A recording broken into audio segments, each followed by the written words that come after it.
Bon, bah voilà, on n'est plus en été, hein, les températures ont chuté, il fait gris, il n'y a plus de soleil, mais bref. Alors je voudrais te parler aujourd'hui de la guérison divine. Alors gloire à Dieu, merci Seigneur pour les médecins, ils nous sont bien utiles. Et je pense que si les médecins n'existent pas, la plupart d'entre nous, en tout cas beaucoup d'entre nous, serions déjà morts. Donc merci Seigneur pour les médecins, seulement les médecins ne guérissent pas tout, hein. Et si nous mettons notre foi uniquement dans les médecins, on aura de grosses difficultés parce qu'ils n'ont pas la réponse à tout. Et c'est pourquoi il nous faut vraiment développer une foi profonde en la guérison divine, hein. Et c'est donc ce dont je voudrais parler aujourd'hui. Comment recevoir la guérison ? Alors on ne va pas reprendre depuis le début, mais le Seigneur veut vraiment nous guérir de nos maladies parce que ça fait partie de l'alliance. De la même manière qu'il a qu'il a pardonné nos péchés, il a guéri nos maladies, ça fait partie du package, hein. Le plus important, c'est d'abord d'être réconcilié avec notre Père, de voir nos péchés être pardonnés, mais l'une des conséquences positives du pardon des péchés, c'est la guérison de nos maladies, mais également aussi la provision matérielle.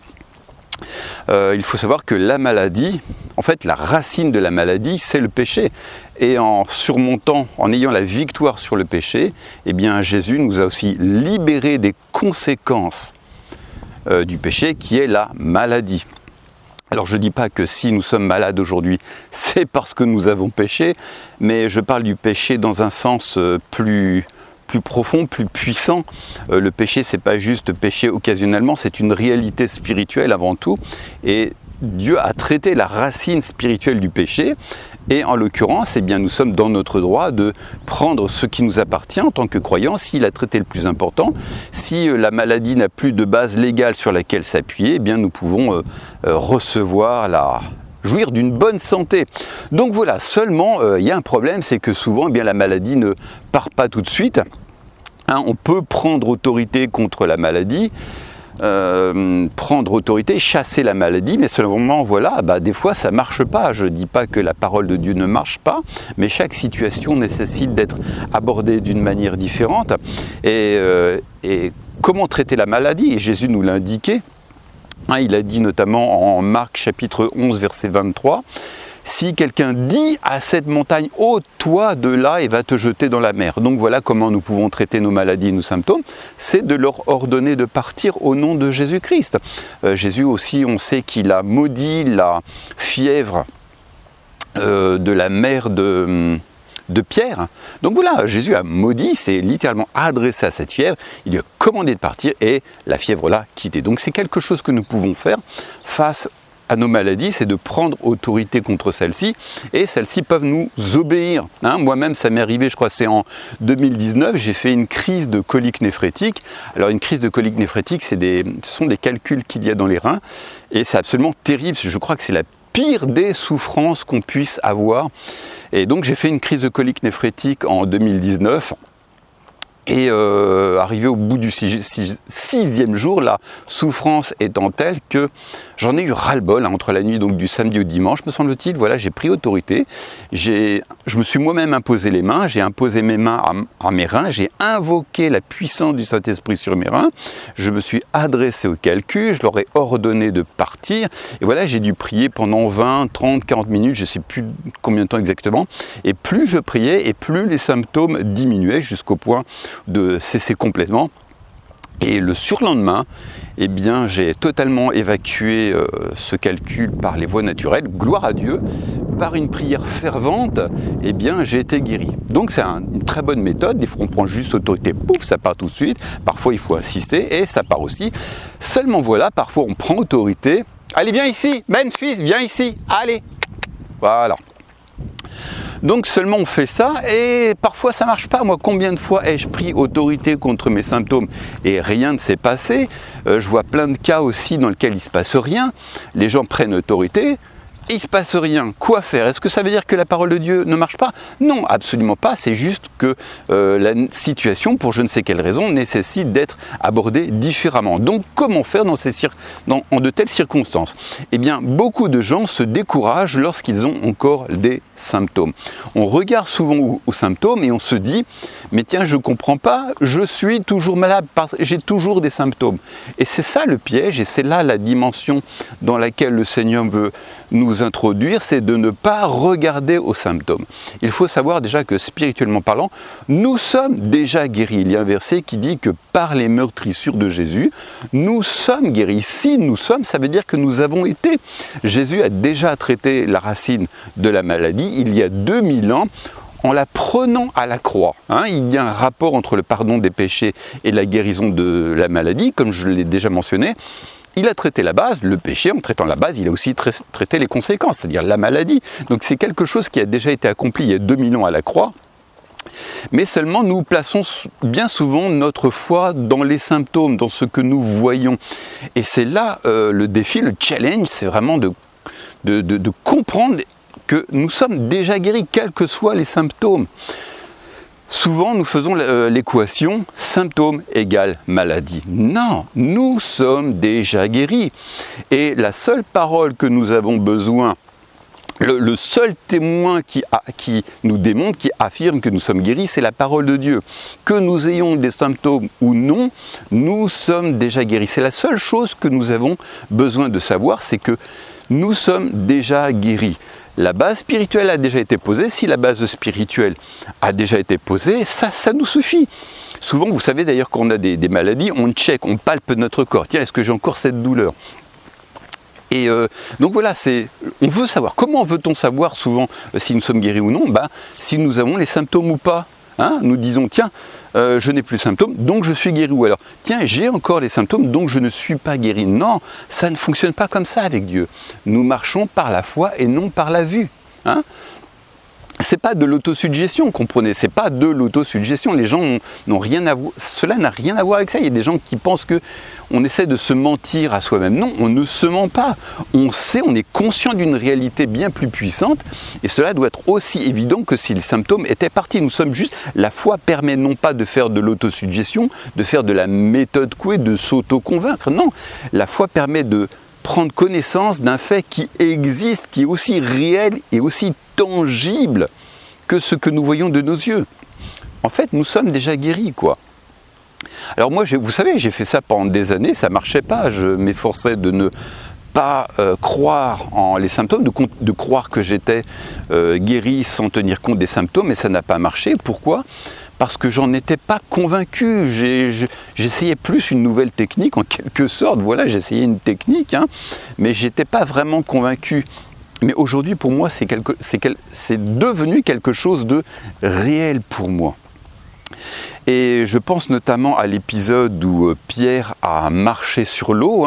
Il a répondu à l'invitation de Jésus. Il a dit, Seigneur, fais que moi aussi je puisse marcher sur l'eau et venir te rejoindre. Et Jésus lui a dit, viens. Et sur cette seule parole, cette unique parole, Pierre s'est levé et a marché sur l'eau.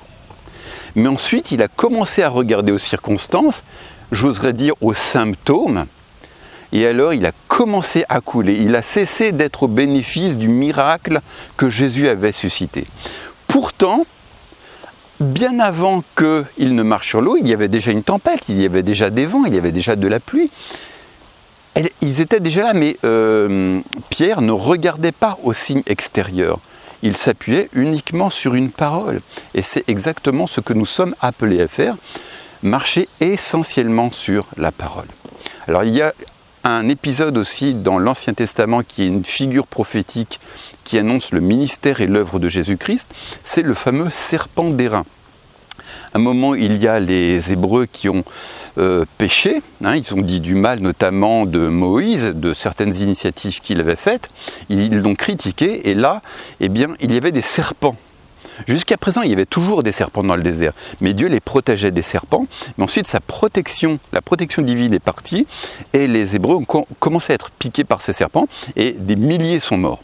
Donc Dieu a dit à Moïse d'élever de prendre une perche et de mettre un serpent de bronze ou d'airain, selon les traductions, en haut de cette perche. Et alors que les Hébreux regardaient au serpent, ils étaient guéris et la mort cessait.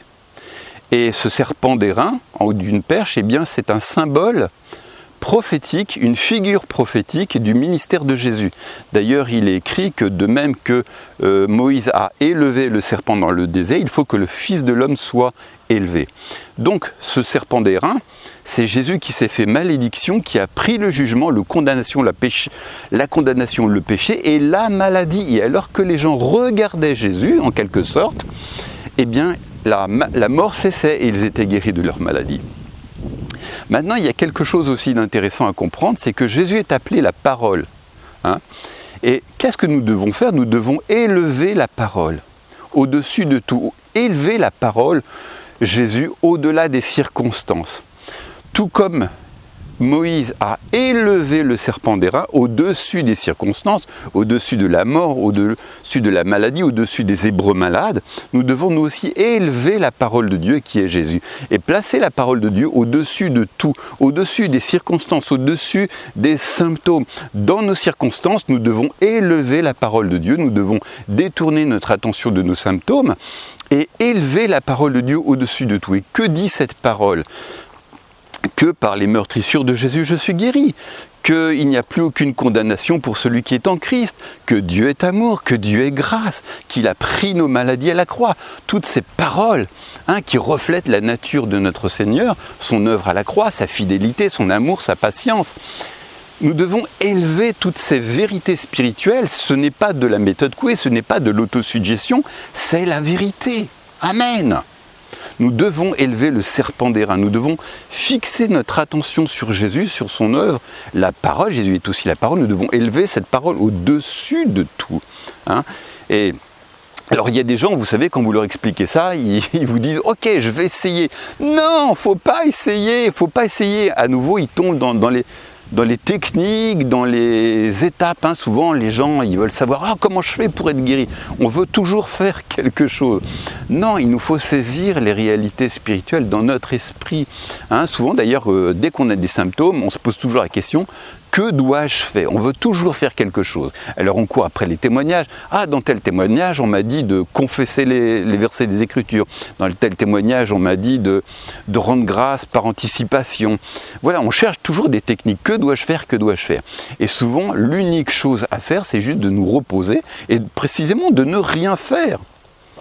S'il y a une chose qu'on peut faire, c'est juste de nous nourrir de cette vérité que tout est déjà accompli.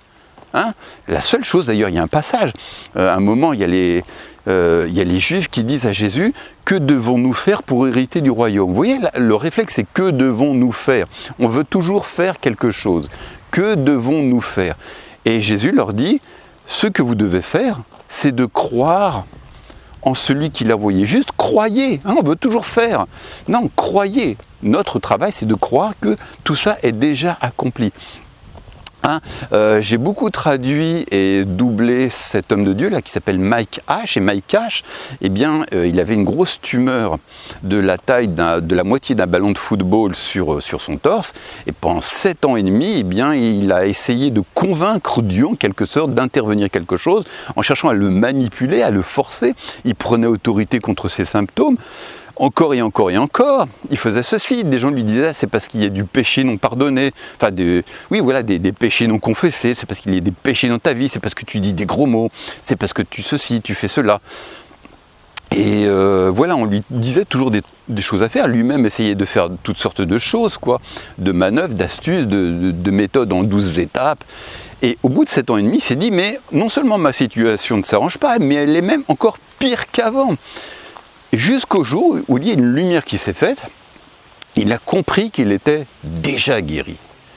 Et le jour où il a fait cette découverte, il est allé voir sa femme plein d'enthousiasme, et il a dit « Chérie, mais je n'ai plus rien à faire !»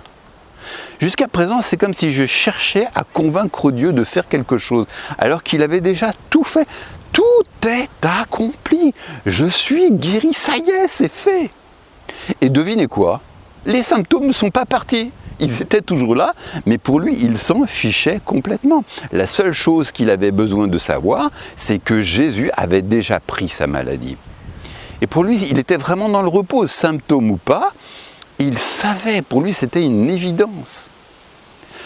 Alors, ça lui arrivait malgré tout, au fur et à mesure des semaines et des mois, de douter un petit peu, et le Seigneur lui a dit, eh bien, accroche-toi à quelque chose qui ne bouge pas. Et qu'est-ce qui ne bouge pas? Eh bien, c'est la parole de Dieu. Les symptômes, les circonstances, les situations vont et viennent. Notre humeur aussi, elle varie selon les individus. Des fois, on est en dents de scie, on est un peu comme des yo-yo émotionnels, comme des chariots de montagne russes, hein, un jour en haut, un jour en bas. Mais il y a quelque chose qui ne bouge pas, c'est la parole de Dieu. Alors, plutôt que de vérifier, de checker les situations, les symptômes, les circonstances, checkons plutôt ce que dit la Bible. Un jour, tu te rends dans Ésaïe, où il est écrit que par ses meurtrissures nous sommes guéris. Là, tu checkes, tu palpes la parole de Dieu, et le lendemain, tu reviens vers le même verset, voir s'il y est toujours écrit. Ah, mais tiens, super, il est toujours écrit. Il est toujours écrit que par ses meurtrissures, nous sommes guéris. Et le surlendemain, tu vérifies, tu vas voir qu'il ne va jamais bouger. Ce verset, il se trouvera toujours au même endroit. Et il dira toujours la même chose. Et en fait, c'est ça qu'il nous faut faire. C'est plutôt que de checker notre état santé, ce qu'on ressent, nos symptômes, et bien plutôt checker, plutôt vérifier ce que la Bible dit et nous fier à l'unique chose qui ne bouge pas. Et l'unique chose qui ne bouge pas, c'est sa parole. Aussi longtemps qu'il est écrit que par ses meurtrissures nous sommes guéris, eh bien nous savons que nous sommes guéris. Hein, et donc finalement, eh bien, il a été guéri, voilà. Écoutez, donc voilà, c'est quelque chose dans lequel il nous faut rentrer. Puis des fois, c'est vrai que quand les symptômes crient, eh bien c'est vrai qu'on peut facilement, ça peut être quelque chose de difficile à faire, à vivre. Donc ce qu'on peut faire, c'est tout simplement demander au Seigneur qu'il nous aide et dire Seigneur, aide-moi Seigneur à surmonter cette situation et ne pas laisser les symptômes me décourager. Et voilà, c'est ça, rester ferme, ferme dans cette réalité. Allez, les chiens, venez ici. Allez, Memphis, viens ici. Il viendra. Donc, allez. Memphis, allez. Bon, c'est pas grave. Donc, voilà. Tout simplement, demandons au Seigneur et puis ne vous culpabilisez pas si vous avez l'impression de douter, si parfois vous êtes découragé. Ne laissez pas vos sentiments vous condamner, ne laissez pas vos sentiments vous culpabiliser. Ne permettez pas non plus à l'ennemi de vous décourager parce qu'il y aurait du doute, parce qu'il y aurait de l'incertitude. Non, ne permettez à rien de vous décourager. Mais demandez au Seigneur qu'il vous aide à traverser ce moment. Vous avez des symptômes, et bien parfois ça peut vous décourager. Tout simplement demandez au Seigneur. Hein. Donc, et n'essayez pas ce truc, parce qu'il y a des gens qui disent je vais essayer son truc. Non, si tu essayes, ça ne va pas marcher. C'est que tu n'as pas encore compris comment les choses fonctionnaient. Donc voilà, l'une des raisons pour laquelle certaines personnes peuvent ne pas voir la guérison se manifester. En fait, ils sont déjà guéris, mais les symptômes ne partent pas tout de suite. Et du coup, ils se découragent à cause des symptômes, à cause des symptômes qui crient. Et parce qu'ils ont des symptômes, ils ont déduit qu'ils ne sont pas guéris. Non, cela n'a absolument rien à voir. Vous prenez déjà au niveau du péché. C'est quoi les symptômes du péché ? Eh bien, c'est la culpabilité et la condamnation. Et pourtant, nous sommes déjà pardonnés. Nous sommes déjà pardonnés de nos péchés et pourtant nous avons encore des symptômes de condamnation. C'est-à-dire que des symptômes du péché, c'est que nous nous culpabilisons, nous avons un sentiment d'indignité, nous avons l'impression que Dieu est en colère contre nous. Eh bien voilà, vous voyez ça, ce sont des symptômes. Et pourtant, nous sommes déjà pardonnés. Mais il y a des gens qui ont encore des symptômes. Donc c'est pas parce que tu as des symptômes dans ton corps que tu n'es pas guéri. Non. Voilà, écoute, c'est tout ce que je voulais partager avec toi. Je te souhaite une bonne semaine et je te donne rendez-vous pour une prochaine vidéo. Ciao!